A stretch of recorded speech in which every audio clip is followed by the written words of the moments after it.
into today's topic, I'm hoping that you'll do me a huge favor.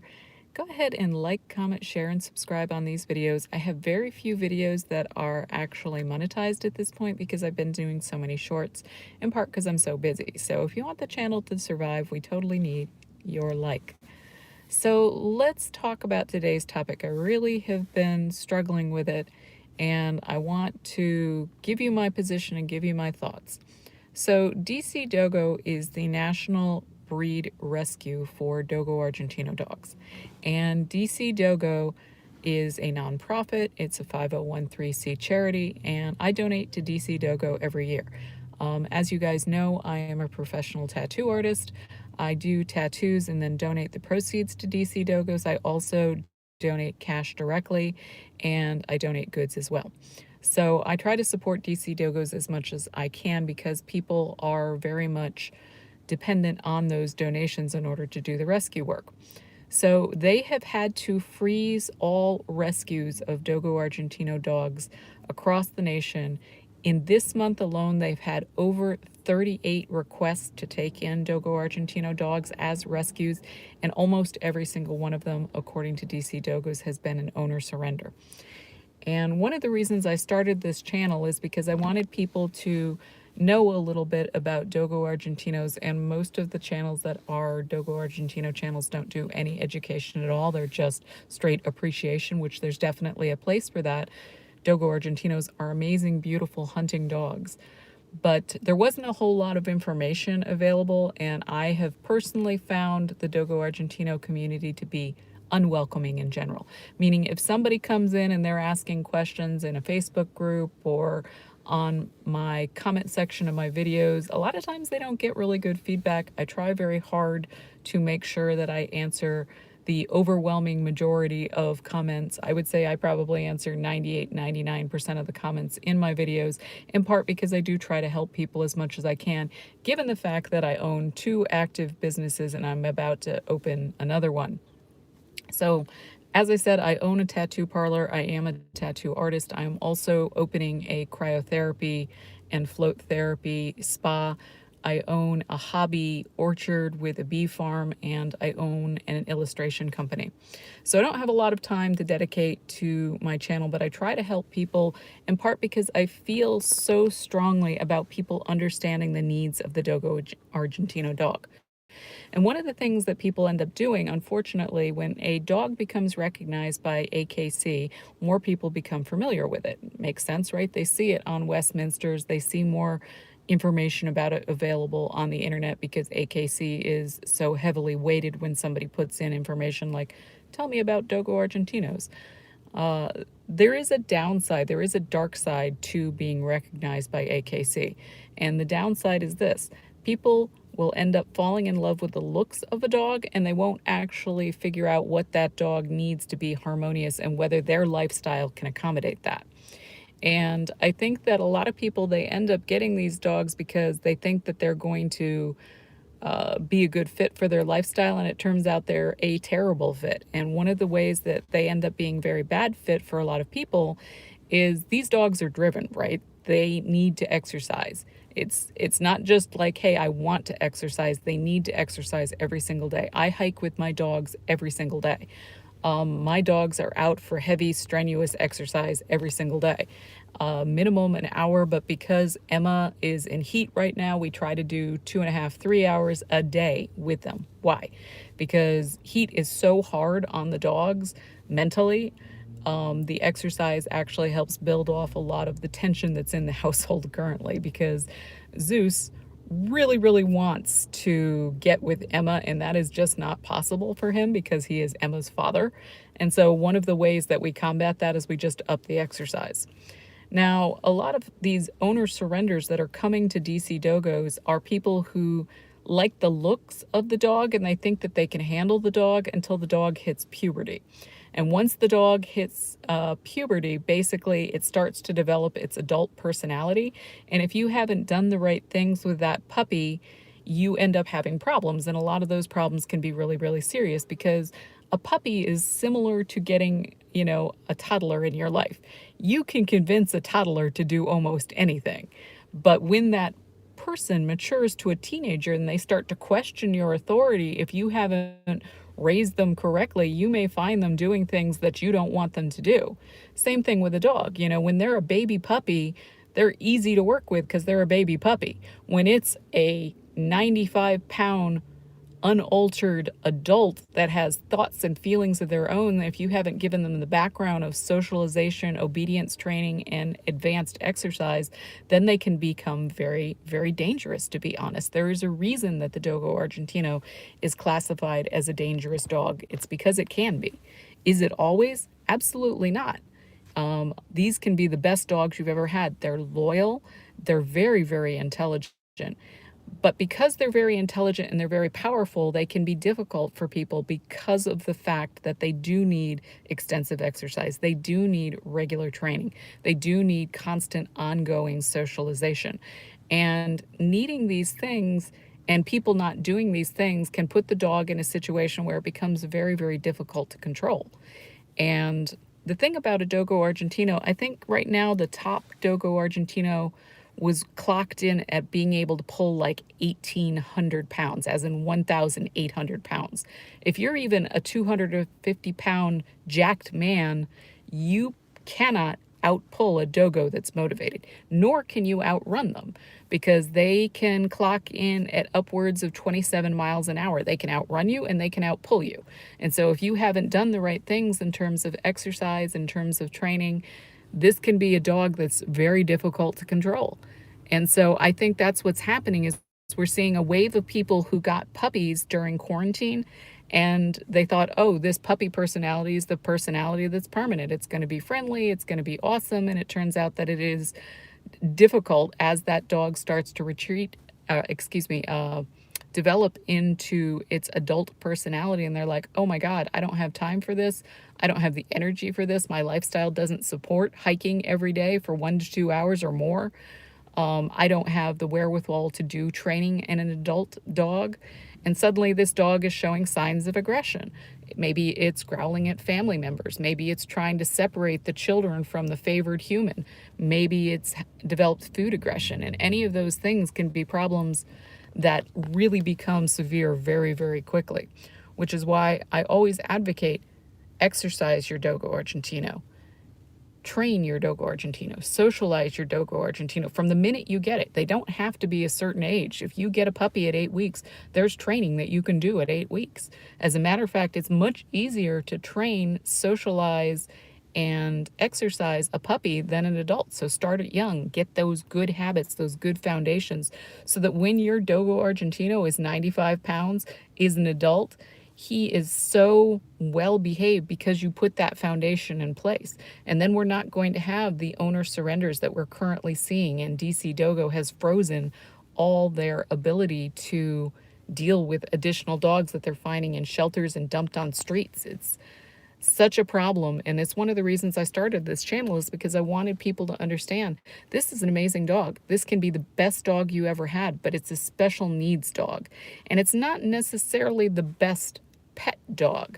And by that, I mean, if you're just wanting a dog to kind of hang out in the house and maybe goes for a walk once every 2 weeks or once a week, this isn't that kind of dog. And this isn't going to be a fit if that's what you're thinking that the Dogo Argentino is going to be. It's not. This is a fantastic dog as a working dog. This is a great dog if you're a person that's really, really motivated and you exercise all the time and you like to be out in nature, because this dog wants that. You can have a big yard. I have a big yard, but it's not enough. You can take it on walks, but walks alone are not enough. This dog needs to literally run. Thank you, Karina. I appreciate that you are doing the right thing for your Dogo Argentino. If you do the right thing for these dogs, they're amazing. If you do the wrong thing, they can be terrible. So in the past 6 months, I've had one person write me whose dog attacked his wife and bit his wife on the forearm, broke skin, the whole 9 yards. The dog was a problem. And I've had another person say that the dog was growling at the children and separating the children from the parents because the parents were the alpha and they just viewed the children as a threat. I've had a whole bunch of people say that they didn't know what to do, that they actually took the dog to a garden variety trainer and that trainer couldn't handle them either. So when you're looking to obedience train a Dogo Argentino dog, thank you, Karina. When you're looking to obedience train a Dogo Argentino dog, you need somebody that has experience with guardian breeds. So somebody that's worked with, just as an example, Borbles or Kangles or, German Shepherds, Doberman Pinschers, Cane Corsos, those kinds of dogs. That's the kind of experience you want when you're looking for somebody to help you train your dog if you're not yourself an experienced trainer.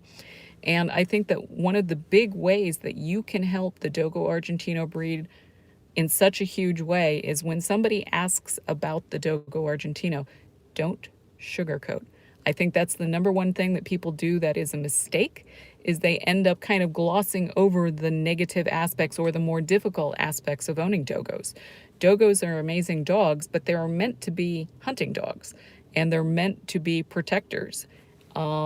They should not have personalities that make them a danger to their community. And I think that we make the mistake of not training in the United States until there is a problem. You don't want to do that. You want to get a jump on that and get training right away, get exercise in place right away. So that if you intend to keep your dog unaltered and intact, you can deal with the sexual urges when it hits maturity. Yes, Argentina forever, and hello to you, Gaston. I am so excited that people want to know more about the Dogo, because the Dogo is a great dog, but it's a great dog for a very small percentage of the population. And I say that loving Dogos. I've had lots of different breeds over the years. The Dogo are my heart dogs. They're amazing dogs, but they do have special needs. They're stubborn. So having a dog that's very biddable is what they call it. Biddable. Biddable means that the dog is willing to be trained and doesn't really question a lot. This is not a biddable breed. It has bull terrier in its background, for example, incredibly stubborn dogs. And you have to think that if this dog is going to, thank you very much, hola, Costa Rica, if you want to do the right thing for this dog, you have to tell people, most people aren't a good fit. Most people are not going to have the active lifestyle that's necessary. Most people are inconsistent by nature, and they're not going to put the firm boundaries that need to be in place, because dogos will test you throughout their life, particularly when there is a dog that's in heat. Like in my household right now, because Emma's in heat, Zarina is being very, testy around her, and Emma's being very testy around Zarina, and they normally get along really well. Zeus is just a nightmare because, as a boy, all he wants to do is breed. That's the whole thing that he wants to do. And so dealing with a female that he's not allowed to breed makes him hard to cope with, because he just does this whine breathing thing 24 hours a day. He breathes in and breathes out a cry and sleeps almost none. He sleeps maybe 2 hours a night. We exercise a lot. We do a lot to keep him separated from her, but it's still kind of a nightmare. So if you have a dog like a Labrador or a dog like a Golden Retriever, those are really biddable breeds. They're very submissive. Heat lasts about a month. Now, they're not fertile that entire 30 days, Karina, but it lasts about a month, twice a year. So you have to make adjustments, like I kennel Zeus a lot more if I can't directly supervise him, or my family member can't directly supervise him, he is separated in a kennel, which he hates because he wants to be with his pack. And this breed is very, very pack oriented. They hate being separated from the family, more so than other breeds. They're more attached to their human than other breeds are. That's one of the plus of a Dogo Argentinos. They're very loyal. They're very human oriented. The negative is that when they can't be with their people, they tend to be very destructive, especially if you have not exercised them. Now, my dogs are exercised really, really heavily, and so I can leave them alone without concern about them doing things. We only kennel in situations like this where we have a female that, is in heat and the male 100% wants to breed her. Now, thankfully, Emma does not flirt with Zeus. Emma will bite Zeus in the face. She does not want him to breed her. but I don't take that on, the value that I don't have to supervise them. They still need supervision. And by that, I mean, I'm physically in the room. They're probably not more than 6 feet from me while one of the girls is in heat.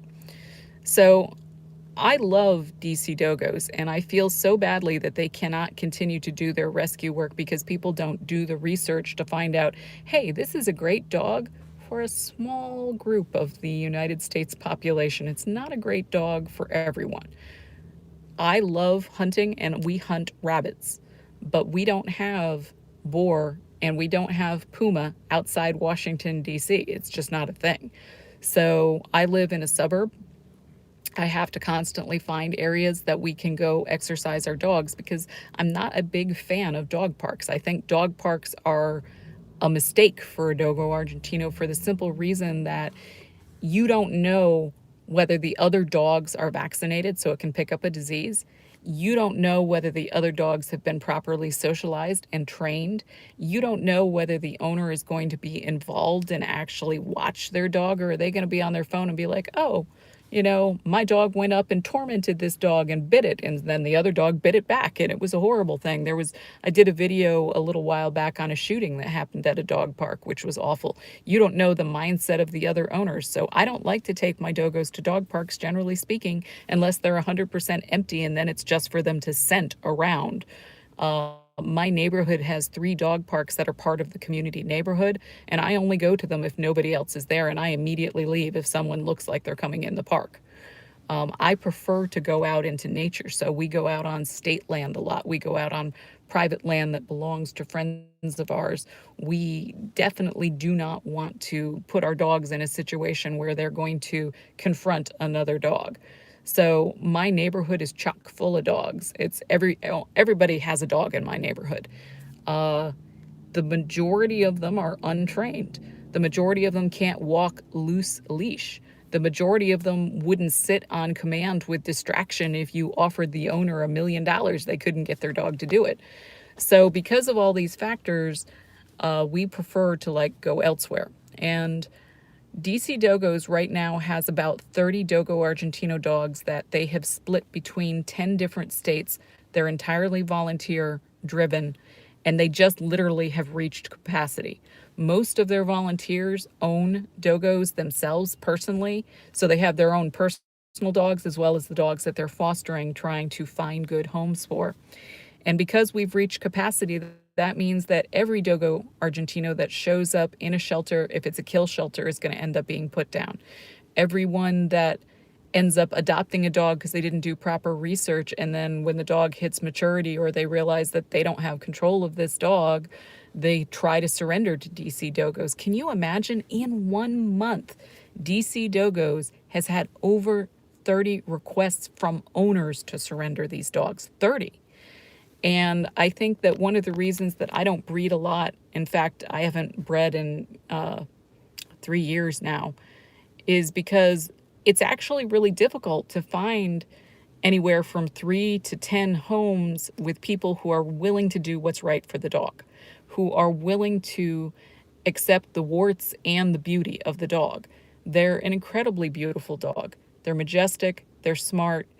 I think they're so incredibly loving. My dogs are super attached to one another. They're super attached to each other. But to find 10 people who are willing to exercise an hour or more a day, who are willing to put in the work to train the dog, who are willing not to breed the dog if they find that there is some kind of problem with the dog, who are willing to do the right things. There's just not a lot of people like that out there. I honestly think I've had 5 people write me. They are. Dogos are incredibly cute puppies. And I understand why the general public wants them because they're so beautiful. They're beautiful animals. But does the general public do the right thing? In my experience, the general public does not. And I'm sorry to say that, but it's true. I think most people in the general public are suited to get a golden retriever. They are suited for a soft temperamented dog. And there's an incredible number of people who are attracted to Dogo Argentinos but have never owned any dog. And they end up getting a Dogo, and I'm like, that's like having a Ferrari and putting you on the Autobahn in an automatic car and asking you to drive at top speed. there's just a high capacity for things going super wrong. So I'm so heartbroken that DC has closed its rescue because they're at capacity. And why are they at capacity? Because people adopt animals based on looks. They adopt animals based on superficial research, and unfortunately, they get bad information from a lot of breeders. Like I said, I've had 5 people write me this year that have had really bad situations with breeders. And I don't like to name names for legal reasons, but at least 3 of those problems were because they were misled by 3 of the top Dogo Argentino breeders in the United States. No, I'm not going to name them for legal reasons, but 3 of the most prolific Dogo Argentino breeders have had problems with their customer base this year.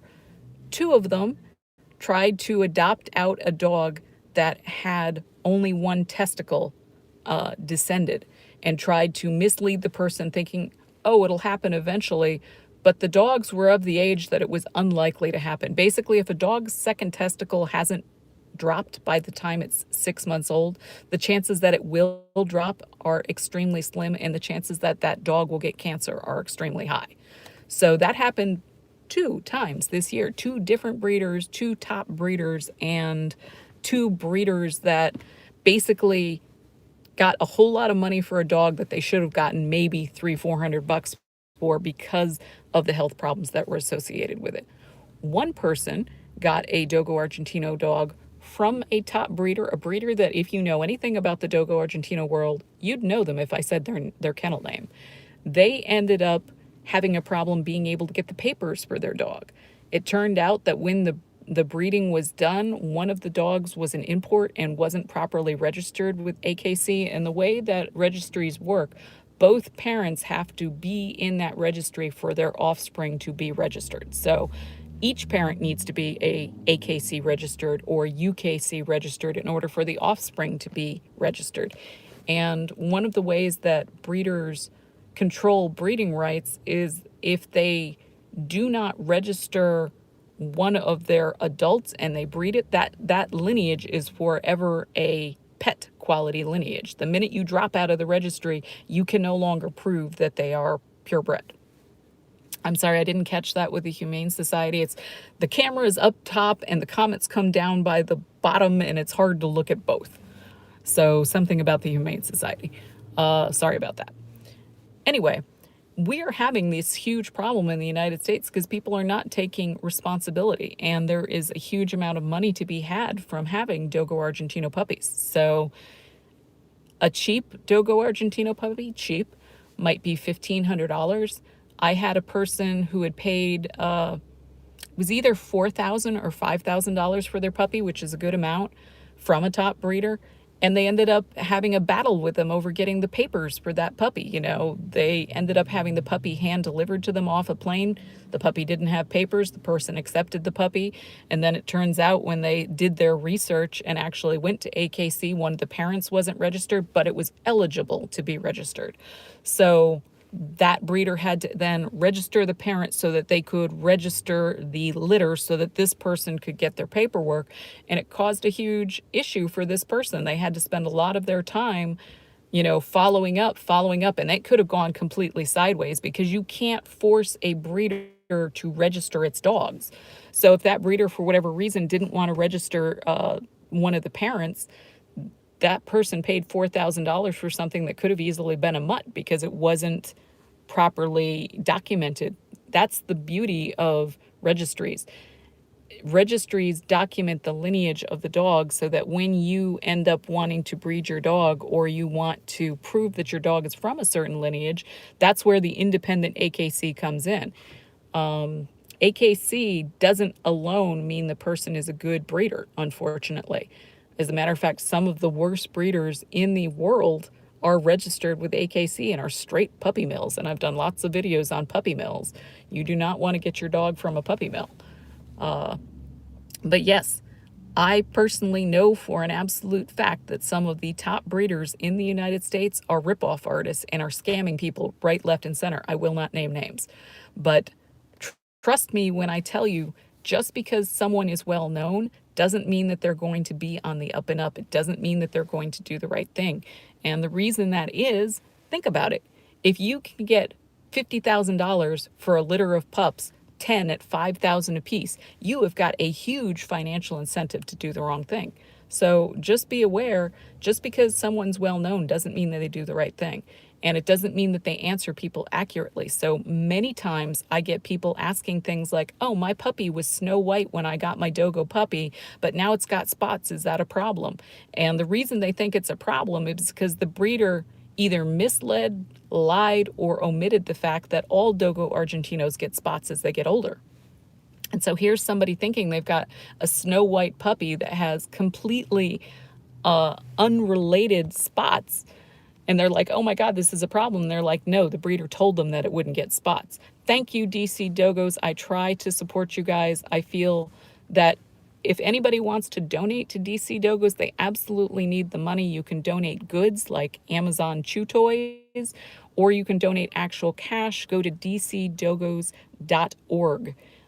They need the money. They desperately need the money. They are so generous to the community. If you care about these dogs, please go donate. Please look into what this dog actually is before you adopt. And maybe you might find this isn't the right breed from you. And I consider that a victory, because that's somebody who's going to not get a breed that doesn't fit in their lifestyle, who's not going to get a dog that could be a danger to themselves, their own family, or the community. There's no shame in figuring out that the dog isn't for you. There really isn't. And there honestly shouldn't be a stigma to surrendering a dog if it's in the dog's best interest. But I feel terrible that there's so many people who are like, oh, I'm just going to get the dog. And when the dog hits puberty, or the dog hits 7-8 months and they realize it's really strong and they haven't done any training, could they turn that dog around? They absolutely could, but a lot of people won't. A lot of people are going to take the easy way out, and they're going to be like, I'm going to surrender it to a shelter. I'm going to surrender it to DC Dogos. I'm just going to get rid of it, whatever.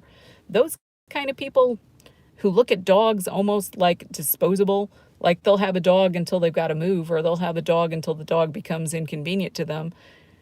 You know, I just try to educate people so that we don't go down that road. I don't want to see what happened to the American Pit Bull Terrier happen to the Dogo Argentino. I don't want to see some version of the Dogo Argentino being considered an exotic lineage, and it's totally not what the creator designed the dog to be. It's preventable. Wake up, people. The Dogo isn't for everybody. But if it's for you, please consider adoption.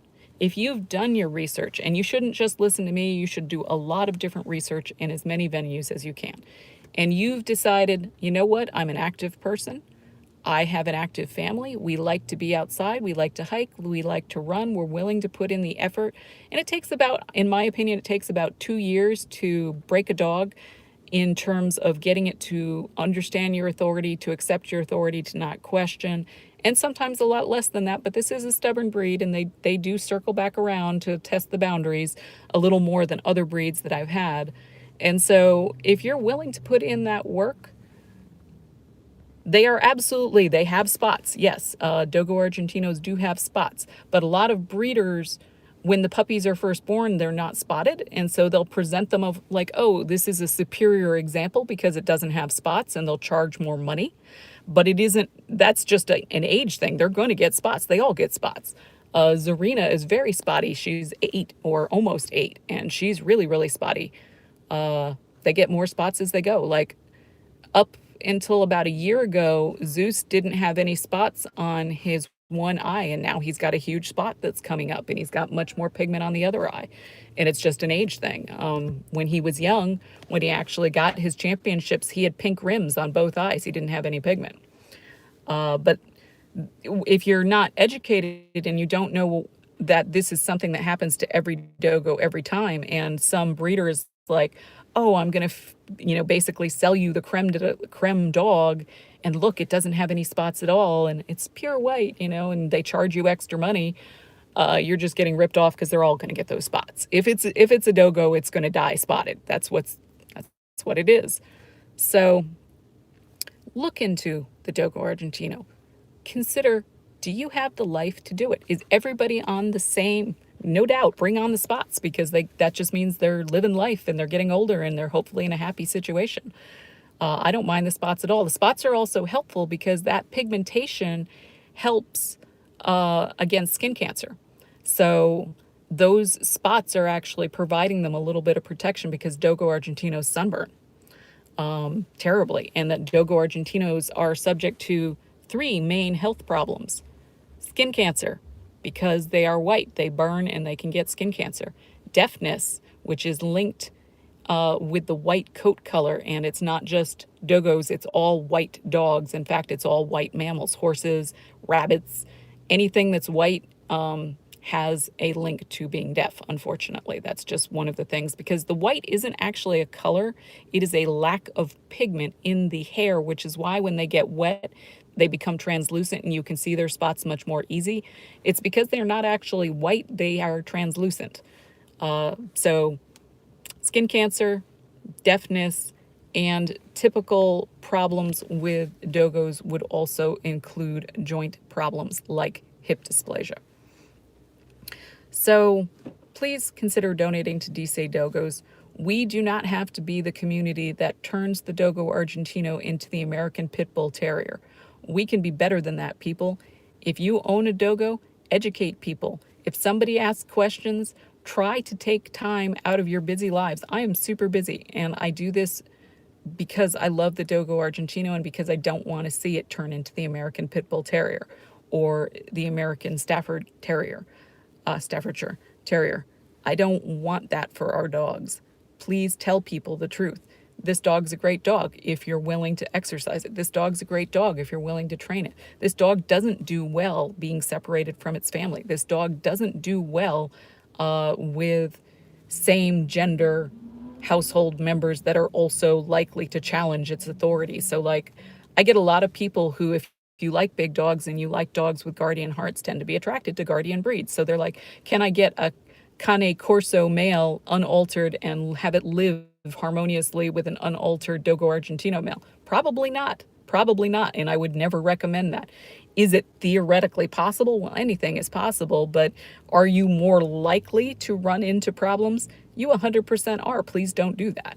You know, if you want to have two dogs together, it's much better to have two dogs of opposite gender, and it's much better to have a very, very biddable breed, a very submissive breed with a very dominant breed. So whether you're getting, you know, a Cane Corso and a Dogo Argentino, could they live together? They could under the right circumstances, but you're probably going to fail. So why would I advocate that?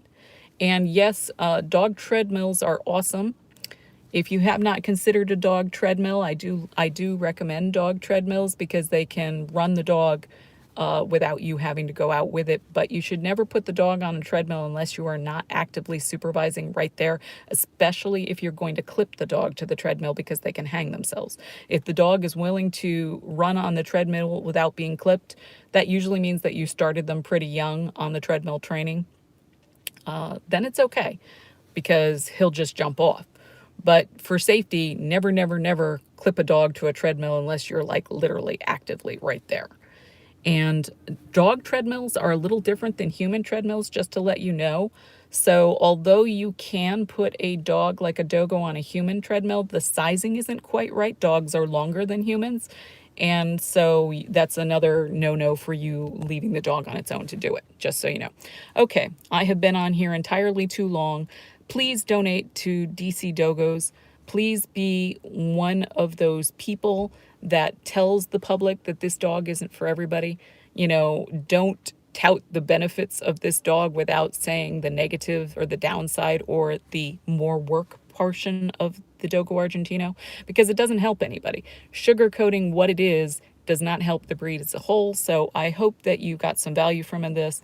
If you did, you know what the deal. Like, comment, share, subscribe. I'm your girl Nicole from Dogo Argentino, USA. I appreciate you watching. Thank you, Fire Tiger 508. I see you in the comments. I hope you guys have a dogo-tastic day, and as always, please honor your dogs and exercise them today. And thank you, I'm probably not going to say that right, Kintsugi and Chasing the Sun. Have a wonderful day, guys. Thanks.